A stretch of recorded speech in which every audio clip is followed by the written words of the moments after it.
Good morning, children. Good morning, teacher. நம்ம இப்போ சயின்ஸ்ல ஆர்கன் சிஸ்டம் அப்படிங்கிற பாடத்துல இருந்து நம்ம எந்த சிஸ்டம்லாம் படிச்சோம்? டைஜஸ்டிவ் சிஸ்டம், சர்க்குலேட்டரி சிஸ்டம் முடிச்சிட்டோம். அப்படிதானா? இன்னைக்கு என்ன சிஸ்டம் படிக்க போறோம்? Excretory system. எக்ஸ்கிரேட்டரி சிஸ்டம்னா கழிவு நீக்க மண்டலம். என்னமா? கழிவு நீக்க மண்டலம். என்ன உறுப்புகள்லாம் நம்மளுடைய உடலில் உள்ள கழிவுகளை வெளியேற்றுது? கிட்னி, ஸ்கின், கல்லீரல் எல்லாமே நம்மளுடைய உடலில் உள்ள வேஸ்ட் என்ன செய்யுது? வெளியாகுது. அப்படிதானா? ஸ்கின் எப்படி நம்மளுடைய வெளியேற்றுது? நம்முடைய உடலில் உள்ள கழிவை ஸ்கின் மூலமா எப்படி வெளியேற்றுறோம்? வேர்வை மூலமா வெளியேற்றுறோம். யூரின் போடுறோம். அப்படிதானா? யூரினும் நம்ம ரத்தத்துல இருக்கிற நம்ம ரத்தத்தை சுத்தம் பண்ணி என்ன செய்யுது? யூரினா வெளியேற்றுது. இந்த எக்ஸ்கிரேட்டரி சிஸ்டத்தை பற்றி இன்னைக்கு என்ன செய்வோம் நம்ம பார்க்கலாம்.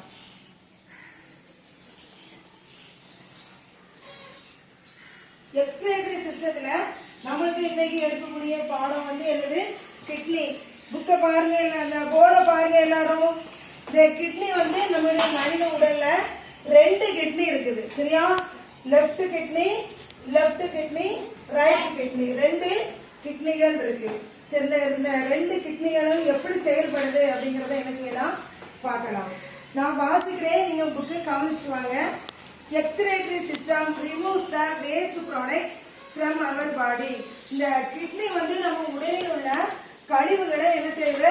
வெளியேற்றுது. It also regulates water and electrode balance. அது வந்து நம்முடைய வாட்டர் எலக்ட்ரோலைட்டை நம்ம என்ன செய்யுது? சமநிலைப்படுத்துது, ஒழுங்குபடுத்துது. Kidneys, lungs, liver and skin together function as excretory organs. Excretory organs எதெல்லாம் சொல்லுங்க? Kidneys, lungs, liver and skin. அந்த excretory சிஸ்டத்துல வந்து 3 பிரிவுகளை உள்ளடக்கியது. அது என்னதுன்னா kidneys,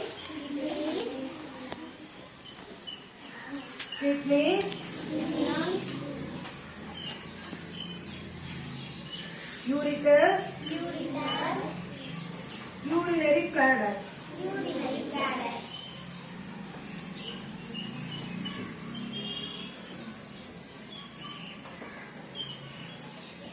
இந்த கிட்னி வந்து எத்தனை பிரிவுகளை உள்ளடக்கியது? 3 பிரிவுகளை உள்ளடக்கியது. எதுலாமா?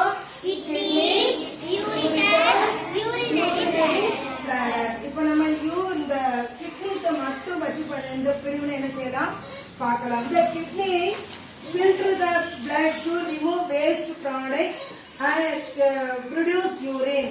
மனித உடல்ல இருக்கக்கூடிய ரத்தத்தை சுத்தப்படுத்தி வேஸ்ட் என்னது? யூரினை என்ன செய்யுது?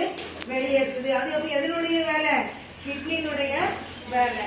அந்த கிட்னி வந்து நம்ம உடலுக்கு பிளட்ல இருக்கக்கூடிய ரத்தத்தை பிளட்டை என்ன செய்யுது? சுத்தப்படுத்தி வேஸ்டா யூரினா வெளியே தள்ளி விடுது. The kidneys are pair of dark red bean-shaped organs. The kidneys are pair ஜோடி 2 இருக்குது. இருக்கா? Pair of dark red. What color? Dark red. In bean-shaped. அவரை விதை வடிவத்துல இருக்கும். பீன்ஸ்ல ஒரு விதை இருக்குமா? அந்த விதை வந்து எப்படி இருக்கும்? இதே ஷேப்ல தான் இருக்கும். சரியா? அதான் bean-shaped. And it places behind the abdomen. எங்க இருக்குதுன்னு பாரு, இந்த படத்தை பாரு. அடி வயிற்றுல. சரியா? நம்முடைய உடல்ல அடி வயிறுல தான் என்ன செய்யுது? இருக்குது. அடி வயிறுல சைட் ஆஃப் த வெர்டிபிரல் காலம், முதுகு தண்டுவடம். தண்டுவடம், தண்டுவடத்துக்கு பக்கத்துல சைடுக்கு ஒண்ணா என்ன செய்யுது? இருக்குது கிட்னி. அப்ப நம்ம உடல்ல எத்தனை கிட்னி இருக்குது? 2 கிட்னி. அது எங்க இருக்குது? அடி வயிற்றுல தண்டுவடத்துக்கு சைடுக்கு ஒண்ணா என்ன செய்யுது? இருக்குது. சரியா? The average adult kidneys measures about 12 centimeter length. மனிதனுடைய நம்ம அடல்ட் ஒரு பெரிய ஆளுனுடைய கிட்னி என்ன அளவு தான் இருக்குமா? 12 சென்டிமீட்டர் இருக்குமா? அகலம் வந்து 6 சென்டிமீட்டர். அதனுடைய திக்னஸ் வந்து 3 சென்டிமீட்டர். 3 சென்டிமீட்டர்னா எவ்வளவு இருக்கும்? இவ்வளவுதான் இருக்கும். சரியா? அதாவது right kidney is slightly lower then left kidney. இந்த 2 கிட்னியுமே என்ன செய்யாது? ஸ்லாண்டிங்கா என்ன செய்யும் இருக்கும், கொஞ்சம் சரிஞ்சு என்ன செய்யும் இருக்கும். இந்த தெரியுதா, ரைட் கிட்னி, இதான் ரைட் கிட்னி. ரைட் கிட்னி வந்து கொஞ்சம் எப்படி இருக்கும், சரிஞ்சு இருக்கும். Each kidney is covered by fibrous membrane called capsule. அந்த கிட்னிய சுத்தி இருக்கக்கூடிய சவ்வு இருக்குதுல்ல, அந்த சவ்வுக்கு என்ன பேருனா கேப்சூல் அப்படின்னு பேரு. ஓகேவாமா? The kidneys are made up of millions of excretory units. அந்த சிறுநீரகத்தினுடைய அலகு, சின்ன சின்ன சிறுநீரக சிறு குழாய்கள் இருக்குது. அது அதனுடைய அலகுக்கு பேர் என்ன, நெப்ரான். என்னதுமா,